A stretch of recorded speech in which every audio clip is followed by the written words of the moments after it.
నమస్తే, welcome to Bharati TV. నేను Bapayya. South India NDA convener Lokesh వైపు మోదీ చూపు అని చెప్పి ఈ వీడియోకి నేను ఒక టైటిల్ పెట్టాను. అంటే ఆంధ్రప్రదేశ్ విద్యా ఐటీ శాఖల మంత్రి నారా లోకేష్ని సౌత్ ఇండియా ఎన్డీఏ కన్వీనర్గా బాధ్యతలు అప్పగించబోతున్నారా ఆయనకి అనంటే పొలిటికల్ వర్గాల్లో అవును అనే మాట చక్కర్లు కొడుతుంది. అయితే నిజానికి లోకేష్కి ఆ పదవి కట్టబెట్టబోతున్నారా, ఇందులో నిజమెంతుంది అనే వివరాల్ని ఈ వీడియో ద్వారా తెలియజేస్తాను. ఎక్కడా స్కిప్ చేయకుండా ఎండ్ వరకు చూడండి.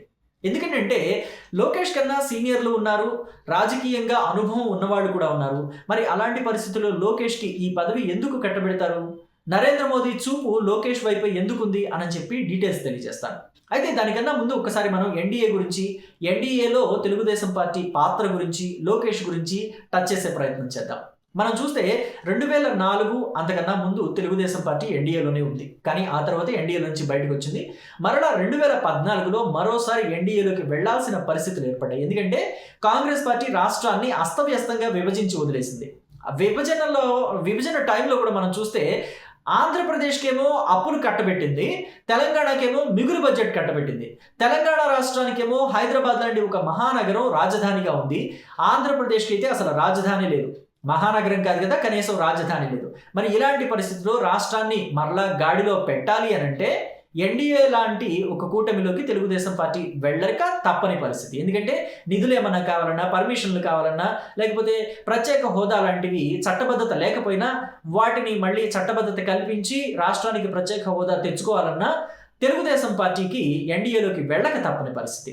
సో అందుకని ప్రత్యేక హోదాకి చట్టబద్ధత కల్పిస్తారు, ప్రత్యేక హోదా కల్పిస్తారు అనే ఒక విశ్వాసంతో ఎన్డీఏలోకి అడుగుపెట్టింది తెలుగుదేశం పార్టీ.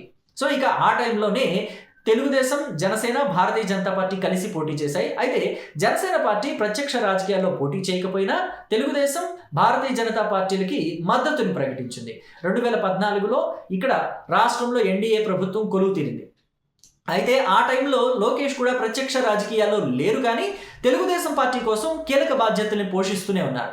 కార్యకర్తలకి ఎలాగా అండగా నిలవాలి, కార్యకర్తలకి పార్టీకి వారధిగా ఎలా ఉండాలి అనే దాన్ని లోకేష్ అవపోసన పట్టేశారు. అప్పటికే 2016లోకి వచ్చేసరికి ఆయనకి 2016-17 ఆ టైంలో ఎమ్మెల్సీ కట్టబెట్టి మంత్రిమండలిలో కూడా తీసుకున్నారు చంద్రబాబు లోకేష్ని.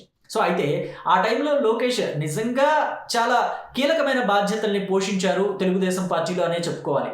అయితే రాజకీయంగా కొంచెం పార్టీని అశ్రద్ధ చేశారేమో కానీ మంత్రిగా చాలా కీలకమైన పాత్ర పోషించారు. రాష్ట్రానికి అనేక కంపెనీలు తీసుకొచ్చారు ఆ టైంలోనే. కానీ దాన్ని అడ్వర్టైజ్ చేసుకోవడంలో, అంటే దాన్ని ప్రచారం చేసుకోవడంలో తెలుగుదేశం పార్టీ వెనకబడింది. కాబట్టి ఆ టైంలో లోకేష్ ఒక ఫెయిల్యూర్ నాయకుడిగా ప్రజలకు కనిపించారు. పైగా లోకేష్కి తెలుగు మాట్లాడడం సరిగా రాకపోయేసరికి, ఆయన ఆహార్యం, ఆయన బాడీ లాంగ్వేజ్ ఎగతాళి చేయడానికి దగ్గరగా ఉండేసరికి లోకేష్ మీద పప్పు అనే ఒక ముద్ర కూడా వేశారు. వర్ధంతికి జయంతికి తేడా తెలియని మందబుద్ధి నాయకుడు, మంగళగిరి అని పలకలేని మందబుద్ధి నాయకుడు అని చెప్పేసి రోజా లాంటి వాళ్ళు కూడా ఎగతాళి చేశారు. పైగా ఆయన బాడీ షేమింగ్ కూడా చేశారు. అయితే లోకేష్ వల్లే తెలుగుదేశం పార్టీ కూడా ఓడిపోయిందని ముద్ర వేయడానికి కూడా ట్రై చేశారు. ఎందుకంటే లోకేష్ తెలివితేటలు ఏంటి, ఆయన సామర్థ్యం ఏంటి అనేది అందరికన్నా, రాష్ట్ర ప్రజలకన్నా వైసీపీకే బాగా తెలుసు. వదిలేస్తే ఏకు మేకై కూర్చుంటాడని చెప్పే వైసీపీ వాళ్ళంతా లోకేష్ మీద సమర్థత లేని నాయకుడు, తెలుగుదేశం పార్టీకి చంద్రబాబు నాయుడు తర్వాత సరైన నాయకత్వం లేదు అనే ముద్ర లోకేష్ మీద వేయడానికి ప్రయత్నం చేశారు. అయితే వాటన్నిటి నుంచి కూడా లోకేష్ బయటపడ్డాడు. యువగళం పాదయాత్రని స్టార్ట్ చేసినప్పుడు వైసీపీ వాళ్ళందరికీ కూడా గుండెల్లో రైళ్లు పరిగెట్టాయి. మొదట్లో అయితే ఆయన కుప్పం కూడా దాటలేడు అని చెప్పి ఎగతాళి చేసినప్పటికీ ఆయన అన్ని జిల్లాలు అవలేలగా తిరిగేస్తాడు అనే భయం వాళ్ళలో లోకేష్ కల్పించాడు. అందుకే అడుగడుగునా ఆయనకి అవరోధాలు సృష్టించడానికి ప్రయత్నించారు, అడ్డుపడడానికి కూడా ప్రయత్నించారు. చివరికి సభా సమావేశాలు పెట్టుకోవడానికి కూడా ఒక స్టేజ్ని ఏర్పాటు చేసుకునేవారు. స్టూల్ మీద నుంచొని ప్రసంగిస్తున్న ఆ స్టూల్ని, మైక్ బాక్స్ని కూడా లాక్కెళ్ళిపోయిన పరిస్థితులు మనం చూసాం. అంటే లోకేష్కి ఆ స్థాయిలో భయపడింది వైసీపీ. ఇక లోకేష్ ఈ పాదయాత్ర ఆపాలి అంటే వైసీపీ దగ్గర ఉన్న ఒకే ఒక్క అస్త్రం చంద్రబాబు అరెస్ట్. పైగా జగన్మోహన్ రెడ్డి కళ కూడా నెరవేరుతుంది చంద్రబాబుని అరెస్ట్ చేస్తే. ఎందుకంటే 16 నెలలు జైల్లో ఉన్నావు, అవినీతి చేశావని చెప్పేసి పదే తెలుగుదేశం పార్టీ వాళ్ళంతా కూడా జగన్మోహన్ రెడ్డిని దెప్పి పొడుస్తూ ఉంటారు. సో కాబట్టి చంద్రబాబు నాయుడు కూడా ఒకసారి అరెస్ట్ చేసి పడేస్తే అది కూడా తీరిపోతుంది సరదా జగన్మోహన్ రెడ్డికి. అందుకనే జగన్మోహన్ రెడ్డి చంద్రబాబు నాయుడిని అరెస్ట్ చేశాడు. సో అరెస్ట్ చేసే పరిస్థితి ఏంటి, ఇక్కడ జనసేన పార్టీ, తెలుగుదేశం పార్టీ కలిశాయి. ఆ టైంలో చంద్రబాబు అరెస్ట్ అయినప్పుడు. అయితే ఈ అరెస్టు చేసిన ఈ తప్పిదం అంతా కూడా వైసీపీకి, ఈ పాపం అంతా కూడా వైసీపీకి మాత్రమే అంటుకుంటుందా అంటే కాదు, భారతీయ జనతా పార్టీకి కూడా అంటుకుంటుంది. నిజానికి చంద్రబాబు అరెస్టు విషయంలో భారతీయ జనతా పార్టీ హస్తం లేకపోయినప్పటికీ కూడా ఆ పాపాన్ని భారతీయ జనతా పార్టీ కూడా మోయాల్సిన పరిస్థితి వచ్చింది. ఎందుకని అంటే భారతీయ జనతా పార్టీ కేంద్రంలో ఉంది, ఇక్కడ వైసీపీ అధికారంలో ఉంది రాష్ట్రంలో. కానీ వైసీపీ చేస్తున్న అరాచకాలు ఏ ఒక్క అరాచకంలోనూ భారతీయ జనతా పార్టీ కలగజేసుకుని మీరు చేస్తుంది తప్పు, మీరు ఇలా చేయొద్దని చెప్పేసి ఏనాడు అడ్డుపడలేదు.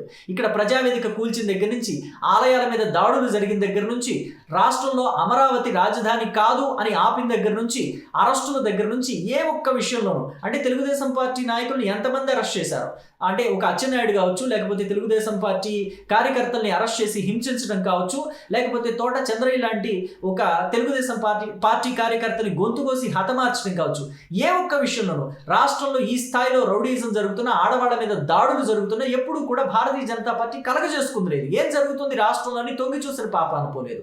కంపెనీల్ని తరిమేస్తున్నా కానీ ఎక్కడా కూడా భారతీయ జనతా పార్టీ పట్టించుకున్న పాపాన పోలేదు, కేంద్ర ప్రభుత్వం పట్టించుకున్న పాపాన పోలేదు.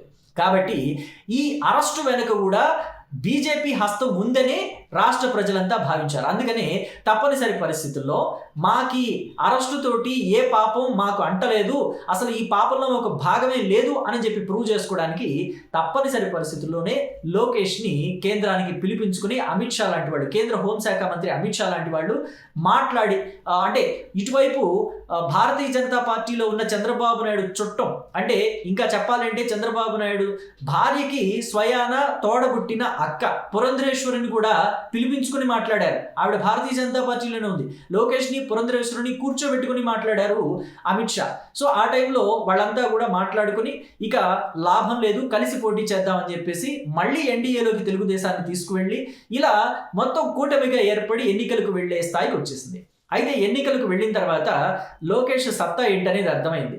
లోకేష్ ఎంతటి భారీ మెజారిటీ తోటి మంగళగిరిలో ఒక 2019 ఎన్నికల్లో మంగళగిరిలో ఓడిపోయిన లోకేష్ మళ్ళీ అదే మంగళగిరిలో భారీ మెజారిటీ తోటి, రాష్ట్రంలోనే టాప్ 3 మెజారిటీ తోటి ఆయన బయటపడ్డారు అని అంటే అది లోకేష్ ఎంతటి కృషి చేశారు, ఎంతటి పట్టుదలతోటి అక్కడ నెగ్గాడు అనేది అక్కడ ఎన్డీఏలో నేతలకి, సీనియర్ నేతలకు కూడా అర్థమైపోయింది. పైగా చంద్రబాబు నాయుడు ముఖ్యమంత్రిగా ప్రమాణ స్వీకారం చేయడం, పవన్ కళ్యాణ్, నారా లోకేష్ కూడా మంత్రులుగా, ఉప ముఖ్యమంత్రిగా ప్రమాణ స్వీకారం చేయడం, ఇవన్నీ చూసిన తర్వాత నారా లోకేష్ మీద ఒక నమ్మకం ఏర్పడింది. ఖచ్చితంగా అతడి టాలెంట్ వాళ్ళకి అర్థమైంది. సో కాబట్టి ప్రధాని నరేంద్ర మోదీ ఎప్పుడు రాష్ట్రానికి వచ్చినా కానీ లోకేష్ తోటి ప్రత్యేకంగా మాట్లాడడం మొదలుపెట్టారు. ఇంకా చెప్పాలంటే చంద్రబాబు నాయుడు తోటి ఎంతటి ఫ్రీక్వెన్సీ ఉందో, ఎంతటి ఈక్వేషన్స్ మ్యాచ్ అయ్యాయో తెలియదు కానీ నరేంద్ర మోదీకి ఇక్కడ లోకేష్ తోటి మాత్రం ఫ్రీక్వెన్సీ బాగా మ్యాచ్ అయింది. వాళ్ళిద్దరు ఈక్వేషన్స్ కూడా బాగా కలిసాయి. సో కాబట్టి ఎప్పుడు వచ్చినా కానీ లోకేష్ తోటి ప్రత్యేకంగా మాట్లాడుతుండేవాళ్ళు. ఒకనొక సందర్భంలో అయితే అసలు నీకు ఎన్నిసార్లు చెప్పాలి, ఢిల్లీ వచ్చి నన్ను కలు, ఫ్యామిలీ తోటి కలు, మన ఇద్దరం మాట్లాడుకుందాం అని చెప్పేసి నీకు ఎన్నిసార్లు చెప్పాలని స్వీట్ వార్నింగ్ కూడా ఇచ్చారు నరేంద్ర మోదీ. సో తప్పనిసరి పరిస్థితుల్లో లోకేష్ ఫ్యామిలీతో కలిసి వెళ్ళి మరి మోదీని కలిశారు ఢిల్లీలో. సో ఈ మధ్య కూడా పోయిన ఆదివారం మనం చూస్తే నరేంద్ర మోదీ చంద్రబాబు నాయుడు నివాసానికి వచ్చినప్పుడు కూడా లోకేష్ తోటి ప్రత్యేకంగా మాట్లాడారు. ఇవన్నీ చూస్తుంటే నారా లోకేష్కి సౌత్ ఇండియా ఎన్డీఏ కన్వీనర్ బాధ్యతల్ని కట్టబెట్టి నారా లోకేష్ని అసలు కేంద్రంలో ఒక కీలక బాధ్యతలు ఇవ్వాలనే ఉద్దేశంలో కూడా నరేంద్ర మోదీ ఉన్నట్టుగా టాక్ నడుస్తుంది. అయితే ఇప్పుడే లోకేష్కి ఎన్డీఏ సౌత్ ఇండియా కన్వీనర్ బాధ్యతలు అప్పగించే అవకాశం అయితే లేదు అని చెప్పేసి పొలిటికల్ వర్గాల్లో టాక్ నడుస్తుంది. ఎస్, లోకేష్ సమర్థవంతమైన నాయకుడు కాకపోయింటే గూగుల్ ఏఐ డేటా సెంటర్ని విశాఖపట్నానికి ఎలా తీసుకొస్తాడు?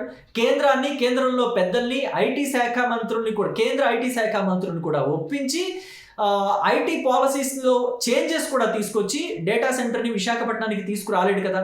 అలాగే ఆర్సెలార్ మిత్తల్ లాంటి ఒక పెద్ద కంపెనీని కూడా, ఇక ఒక పక్కన విశాఖపట్నంలో స్టీల్ ప్లాంట్ ఉంది, ఆ స్టీల్ ప్లాంట్ని ప్రైవేటైజేషన్ చేస్తారు అని చెప్పేసి టాక్ నడుస్తుంది. ఆ టైంలో ఆర్సెలార్ మిత్తల్ లాంటి ఒక పెద్ద కంపెనీని తీసుకొచ్చి అనకాపల్లిలో పెట్టించలేడు కదా. అలాగే విశాఖపట్నం స్టీల్ ప్లాంట్ని నష్టాల్లో నుంచి 50% లాభాల్లోకి తీసుకొచ్చాడు అని అంటే ఖచ్చితంగా ఇది రాష్ట్ర ప్రభుత్వం ఘనత కూడా కదా. సో ఇలాంటి ఘనతలన్నీ సాధించిన తర్వాత మరి లోకేష్ వైపు మోదీ చూపు పడకుండా ఎలా ఉంటుంది? అయితే ఇప్పుడే సౌత్ ఇండియా ఎన్డీఏ కన్వీనర్ బాధ్యతల్ని లోకేష్కి అప్పగించకపోవచ్చేమో, కానీ ఖచ్చితంగా భవిష్యత్తులో అయితే కేంద్రంలోనో రాష్ట్రంలోనో ఎన్డీఏలో లోకేష్కి ఒక కీలకమైన బాధ్యత అప్పగించే అవకాశం రాబోయే రోజుల్లో ఖచ్చితంగా ఉంటుంది అని చెప్పేసి పొలిటికల్ వర్గాల్లో టాక్ అయితే నడుస్తుంది. మరి దీని మీద మీ అభిప్రాయాన్ని కమెంట్ బాక్స్లో తెలియచేయండి. Thank you.